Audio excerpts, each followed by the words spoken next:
Hello students. तो आज की हमारी फैलेसी होगी अपील टू पिटी की फैलेसी। अब जैसे कि नाम में ही लिखा है अपील टू पिटी। पिटी यानी कि दया भाव का यूज करना। जब हम हमारी बात को मनवाने के लिए अपने सेंटेंस में, अपने आर्ग्यूमेंट में जब हम दया का यानी कि सिंपैथी या फिर पिटी का यूज करते हैं, यानी कि अपनी बात को मनवाने के लिए जब एक इंसान किसी दूसरे के सामने एक ऐसा आर्ग्यूमेंट रखे जिसके अंदर वो किसी दया, पिटी या फिर सिंपैथी का यूज करे, तो उसको बोलते हैं अपील टू पिटी वाली फैलेसी। जैसे कि किसी इंसान ने चोरी करी थी तो उसके लिए उसको कोर्ट में ले जाया गया।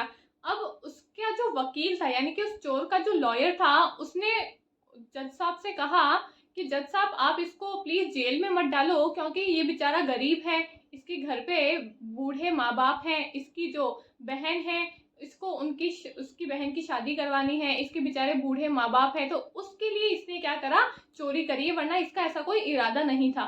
तो यहाँ पे वकील साहब क्या कर रहे हैं, वो अपने आर्ग्यूमेंट के अंदर क्या कर रहे हैं, पिटी का प्रयोग कर रहे हैं। वो अपनी बात को मनवाने के लिए सिंपैथी का यानी कि दया भाव का यूज कर रहे हैं। तो ये होती है अपील टू पिटी वाली फैलेसी। जैसे कि एक और एग्जाम्पल देती हूँ।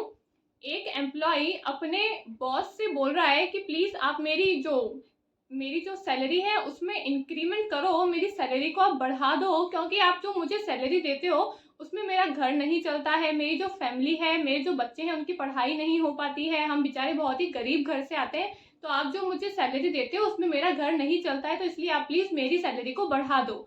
तो यहाँ पे एम्प्लॉय क्या कर रहा है, वो अपनी बात मनवाना चाहता है अपने बॉस से, लेकिन वो अपने आर्ग्यूमेंट में किसका यूज कर रहा है, अपने आर्ग्यूमेंट में वो पिटी का यूज कर रहा है, यानी कि सिंपैथी या फिर दया भाव का यूज कर रहा है अपनी बात को मनवाने के लिए।